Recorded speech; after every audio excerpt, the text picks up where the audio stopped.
नमस्कार दोस्तों, मेरे चैनल में आप सबका हार्दिक स्वागत है। आशा है आप सभी लोग अच्छे होंगे। आज मैं यहाँ गुजरात में हूँ और अखिल भारतीय महिला साहित्य सम्मेलन में आज हम अपने असम का प्रतिनिधित्व करने के लिए यहाँ आए हुए हैं। मेरे साथ है मेरी सहेली कल्पना जी, डॉक्टर गोमा देवी शर्मा जी और नागालैंड से है बहन नाइनू जी। तो चलिए चलते हैं, आज हम लोग क्या क्या करेंगे, कहाँ कहाँ जाएंगे, आप लोग को बताते रहेंगे। मेरे साथ आप लोग भी चलिए, चले चलते हैं। सेमिनार के लिए निकल रहे हैं अभी। आप देख सकते हैं यहाँ का परिवेश बहुत ही खूबसूरत।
उधर ही होगा ना।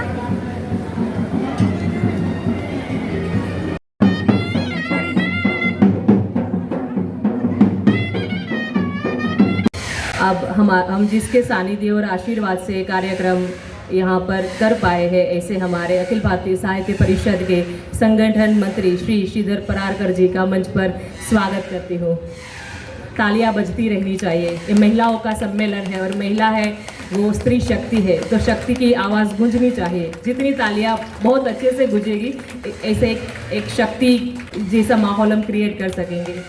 अब हम कार्यक्रम जिनकी बहुत एक महीने से जिसकी इसके पीछे मेहनत है, इसे हमारे सरदार पटेल विश्वविद्यालय के कुल गुरु प्रोफेसर निरंजन पटेल का मैं मंच पर हार्दिक स्वागत एवं अभिवादन करती हूँ। अभी भी तालियां इतनी नहीं बजत और विचारों की गहराई को संजोया जाता है। यह सभी मिलकर साहित्य दुनिया में महिलाओं के योगदान का कार्यक्रम है। चलो इसे सब साथ मिलकर एक उत्सव की तरह मनाए। हम भारत की संस्कृति को यहाँ प्रस्तुत कर रहे हैं और हम भारत की जो रूट है, जो प्राचीन रूट है, उससे बहुत ही अच्छी तरह से सहृदयी जुड़े हुए हैं। तो हम कोई भी कार्यक्रम की शुरुआत दीप प्रागट्य से करते हैं। तो और वो भी उस समय जबकि टीवी चैनलों ने 24 घंटे टीवी पर हाहाकार मचाया हुआ है। बाढ़, मतलब पानी, तहलका, इसको हम कह सकते हैं कि उस तहलका .com के बाद भी आज हम सब यहाँ इतनी बड़ी मात्रा में उपस्थित हैं।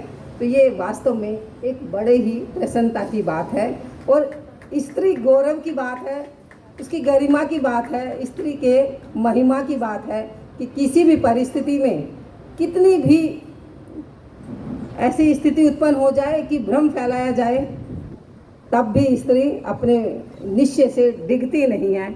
और आज 19 राज्यों से, जिसमें सुदूर नागालैंड से लेकर नागालैंड, असम, कश्मीर, पंजाब, कर्नाटक, आंध्र प्रदेश, केरल, उन सब दूर दराज के क्षेत्रों से भी, और मध्य भारत, उत्तर भारत तो है ही, 19 राज्यों से 122 रजिस्ट्रेशन कल रात तक हमारे संपन्न हुए। इन 122 में हमने गुजरात को अभी नहीं रखा है, क्योंकि गुजरात तो होस्ट है, घर उनका तो घर है, और हम सब उनके घर पर आए हुए अतिथि हैं, जिनकी संख्या अभी मैंने आपको बताई है, और वो भी तब जब टीवी चैनलों ने पूरा हाहाकार मचाया हुआ है। तो एक ये सपना ये तो मतलब स्वामी नारायण जी ने ये स्थिति पैदा की कि हम उस सब के बावजूद देखिए कौन कौन परीक्षा में सफल होता है और दर्शन के लिए आता है, और आज हम यहाँ इतने बड़े उद्देश्य को लेकर इकट्ठा हुए हैं। बेसिकली मेरा यहाँ कोई वक्तव्य नहीं है, मैं सिर्फ प्रस्ताविक देने के लिए यहाँ उपस्थित हुई हूँ कि हमने ये गोष्ठी, ये महिला साहित्यकार सम्मेलन आखिर क्यों किया है। अगर हम इस पर बात करें तो 3-4 छोटे छोटे उदाहरण के बाद मैं अपनी बात पर आऊँगी। और नत्र नारेस्तु पूज्यन्ते रमन्ते तत्र देवता, ये उक्ति हमने सुनी है और हमने ये माना है कि रूपाकार ले रहा है, और वो भी झाई परत अंधा होत भुजंग। और आज तो हम बार बार इतने मीडिया चैनल्स और अखबारों में इतनी सारी स्त्रियों की कविताओं में पढ़ते हैं, सुनते हैं, स्थितियों को समझते हैं। कितनी सीता गंगा माँ की गोदी में सो जाती हैं, कितनी गीता रेल पटरियों पर लहू बो जाती हैं, कौन कुएं में कूद पड़ी है, कौन गिरी भीगारों से, कौन गिनेगा इनकी संख्या रोज रंगे अखबारों से। तो ये स्थितियां भी हैं। एक तरफ भारतीय स्त्री चिंतन की अवधारणा है, हमारे पास 3 शब्दों पर हम बात शुरू करते हैं कि विचार, जो भारतीय ज्ञान परंपरा का, भारतीय स्थितियों का इतना बड़ा विचार हमारे सामने है। दूसरा है व्यवहार, जो आज हम कुछ स्थानों पर खंडित होते हुए इन सब घटनाओं में देखते हैं, जो कुछ पंक्तियां हमने अभी आपके। तीसरी है व्यवस्था। व्यवस्था में हमारे वो सब आज के संवैधानिक कानून हैं जो स्त्री को समानता की गारंटी देते हैं। विशिष्ट अतिथि पद्मश्री विद्याबिंदु सिंह जी का, प्रस्ताविका आदरणीय श्री नीलम राठी जी का, बीजवक्ता आदरणीय प्रोफेसर कुबुद शर्मा जी, और जिनके सानिध्य में इस तपोभूमि पर यह कार्य था, उसकी ओर ध्यान फिर से उठना चाहिए। और जो अंश आपने सुनाया उस पर बराबर चर्चा भी होनी चाहिए, प्रश्न छेड़ने चाहिए कि ऐसा प्रश्न अगर साहित्यकार करता है तो उसका दूर दूर तक प्रभाव होता है। हम जो पढ़ते हैं, हमारे बच्चे जो पढ़ते हैं। ये जो बात आगे मैं बढ़ाने वाली हूँ अपनी बात को, कि हमारे यहाँ स्त्री का शक्ति जो है वो पूजी गई है, और बहुत सारे सशक्तिकरण के विविध आयाम उसके पास, और ये इतिहास में भी रहा। जब स्वाधीनता आंदोलन का दौर है, आज अगर हमारा शीर्ष नेतृत्व ये स्वीकार करता है कि विकसित भारत का लक्ष्य पूरा करना है तो स्त्री को साथ लेके देना, उसको नेतृत्व देना होगा। स्वाधीनता आंदोलन के दौर में गांधी जी ने कहा कि अगर इस स्त्री को आप सार्वजनिक क्षेत्र में लेकर नहीं आएंगे तो देश आज़ाद नहीं हो सकेगा। उन्होंने बाहर सार्वजनिक क्षेत्र में देश की सबसे ज़्यादा संख्या जो आई स्वाधीनता आंदोलन के दौर में। उससे पहले अहिल्याबाई होलकर, कश्मीर की बहुत सारी दिद्दा, इस तरह की महिलाएं हैं जिन्होंने शासन किया। स्वाधीनता आंदोलन में संख्या सार्वजनिक क्षेत्र में आने वाली स्त्रियों की बहुत ज़्यादा बढ़ गई। हमारे साहित्यकारों ने भी माना, निराला का नाम तो सब जानते हैं। उन्होंने सुधा में क्या लिखा? उन्होंने ये लिखा कि जो मुक्ति है, मुक्ति का यथार्थ सूत्र किसके हाथों में है? मुक्ति का यथार्थ सूत्र स्त्रियों के हाथों में है। घर की सरस्वती और लक्ष्मियों को कैद करना घर के दीपक के अंधकार को गुल कर देने जैसा है। घर की देवियां आंसू बहाएं और आप बहादुर बन जाएं, ऐसा तो नहीं हो सकता। इसलिए उनकी शिक्षा दीक्षा बहुत ज़रूरी है। उन्होंने कहा अन्यथा उनके लड़के भी अंधकार में उड़ने वाले गीदड़ होंगे, स्वाधीनता के प्रकाश में दहाड़ने वाले शेर नहीं हो सकते, और स्त्रियों का शव लेकर विजयी होना असंभव है। इसलिए स्त्रियों ने योगदान दिया। वो शिव पूजन सहाय ने भी ये बात कही, स्त्रियों की शिक्षा को स्त्रियों की अस्मिता को जोड़ा राष्ट्र से, परिवार से। उन्होंने कहा कि तुम शिक्षा लोगी तो हंसनी बन जाओगी जो दूध और पानी का भेद अलग कर देती है। तो तुम्हें भी पता लगेगा बुरा क्या है, अच्छा क्या है, और फिर तुम परिवार संभालोगी, परिवार का दायित्व होगा, उससे फिर समाज के प्रति, फिर राष्ट्र के प्रति तुम अपना दायित्व बोध समझ सकोगी। ये एक हमारी भारतीय दृष्टि थी। ये और स्वामी विवेकानंद ने भी कहा कि स्त्रीत्व का बोधक हमारे यहाँ क्या है? हमारे यहाँ स्त्रीत्व का बोधक है मातृत्व। और मैं खास तौर पर इसी दृष्टिकोण पर आपको लाना चाहती हूँ कि आज सबसे ज़्यादा ये हमारे भारत में भी, क्योंकि पश्चिम से आयातित जो सिद्धांत आ रहे हैं, मुहावरे आ रहे हैं, बाजारवाद से आ रहे हैं, हमारे एकेडमिक डिसिप्लिन से आ रहे हैं, वो हमारे मातृत्व और पत्नीत्व पर ही सबसे ज़्यादा अटैक हो रहा है। मातृत्व। महादेवी वर्मा, सारी मेरी कलीग जो कि रेडिकल मार्क्सवादी हैं, और वह यहाँ खड़े होकर कहती हैं कि महादेवी के साथ बड़ा अन्याय हुआ, उनके पति ने उनको छोड़ दिया और महादेवी ने अपने पूरे लेखन में विवाह संस्था को खारिज किया। तब मैं कहती हूँ कि नहीं, अपनी सूचना को आप ठीक कर लीजिए। पहली चीज़ तो महादेवी के पति ने नहीं छोड़ा, ये महादेवी का निर्णय था कि मेरा बाल विवाह हुआ, इस बाल विवाह को मैं स्वीकार नहीं करती। शायद बाल विवाह के प्रति उनका एक विरोध था, उन्होंने कहा मैं शादी को नहीं मानती। दूसरी चीज़, उन्होंने विवाह संस्था को कभी खारिज नहीं किया।